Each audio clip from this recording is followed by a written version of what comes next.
होगा तो हीरो वाजपेयी जी दोनों ही दल जो हैं वो मुद्दों की बात कर रहे हैं, लेकिन आपस में झगड़ा भी चल रहा है। लेकिन अगर इस तरीके से विपक्ष भिड़ेगा तो आप लोगों को तो बड़ा आराम हो जाएगा, क्योंकि विपक्ष अगर मुखर होता है तब थोड़ा संकट होता है सरकार के सामने। हम यही कहना चाहेंगे भाई साहब कि वो जो है देश की चिंता नहीं कर रहे हैं। ठीक है, हीरो जी क्या हो रहा है कि विपक्ष को भी समझदार विपक्ष होना चाहिए। लोकतंत्र में ये एक बहुत ही स्वस्थ परंपरा है कि विपक्ष होना चाहिए और एक समझदारी भरा विपक्ष होना चाहिए जो सरकार के साथ भी चले और विभिन्न मुद्दों पर सलाह दे और जहां कहीं कुछ गलत हो रहा हो उसको संज्ञान में लाए। पर मुझे लगता है कि उत्तर प्रदेश उस दौर से गुजर रहा है जहां जनता का विश्वास विपक्षी पार्टियों से खत्म हो चुका है। तो मुझे लगता नहीं कि विपक्ष की भूमिका ये दल निभाने की स्थिति में है, तो इसलिए ये इस तरह के अनर्गल प्रलाप कर रहे हैं। देश में फिर से आगामी राष्ट्रपति चुनाव में भारतीय जनता पार्टी का ही कोई कार्यकर्ता राष्ट्रपति बनकर जनता की सेवा करेगा। मुझे लगता है कि ये जो नूरा कुश्ती चल रही है ये केवल टेलीविजन चैनल के माध्यम से एक दूसरे को इधर उधर दिखाने की चल रही है। इसका आम जनमानस से और भारतीय जनता पार्टी से कोई लेना देना नहीं। ठीक है, नाइक जी समझदारी से काम नहीं कर रहा है क्या विपक्ष?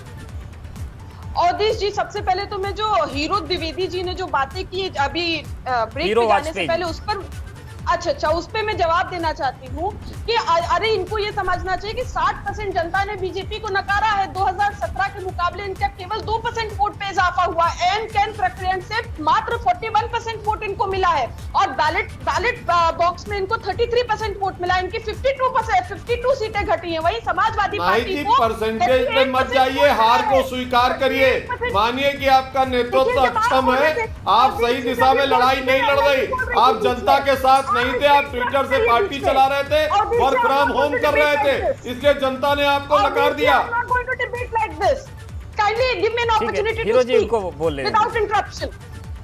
इसलिए जनता ने आपको नकार दिया साहब। वर्क फ्रॉम होम और ट्विटर से पार्टी अब नहीं चल सकती। ठीक है, इसका जवाब ले लेते हैं हीरो जी, इसका जवाब ले लेते हैं।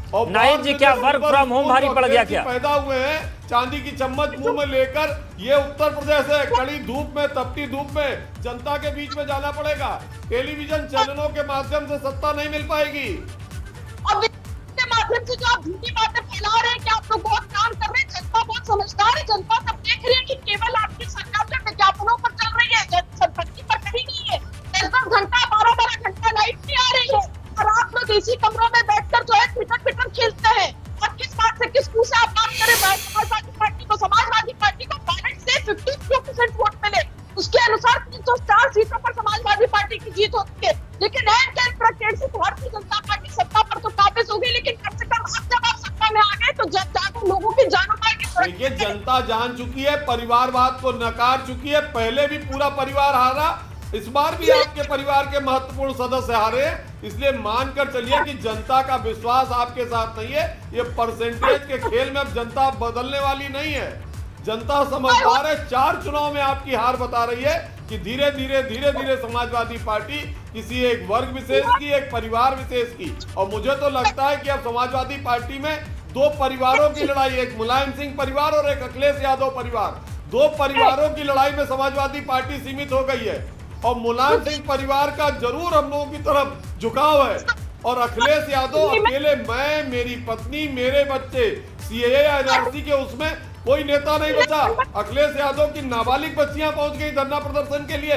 मुझे लगता है परिवार में भी परिवार है और उस परिवार इतना सीमित हो गया है कि मैं, मेरी पत्नी और मेरे बच्चे, इसी को जनता ने नकार दिया। ठीक है, राजनीति चल रही है, अपनी अपनी सबकी दलीलें हैं, दावे हैं और इन सबके बीच एक दूसरे को पिछले बार के प्रधानमंत्री रहते थे या पवित्र हो गया है। ये भारतीय जनता पार्टी का असली चेहरा कि पिछड़ा दलित विरोधी पार्टी है, पिछले दलित समाज के लोग। ठीक है, और ये जनता तय भी कर लेगी, लेकिन बयानों के इस बयार के बीच ये जानना जरूरी था कि एक दूसरे को राष्ट्रपति या प्रधानमंत्री बनवाना जरूरी है या मुद्दों पर बात करना। आप तीनों मेहमानों का बहुत धन्यवाद हमारे साथ जुड़ने के लिए, वक्त देने के लिए, बातचीत करने के लिए। तो पूरी प्रदेश की सियासत है और सियासत हाई वोल्टेज हो गई है, बयान हाई वोल्टेज हो गए हैं और मुद्दों पर क्या मामला टिक पाएगा जाकर, ये बड़ा सवाल बन गया।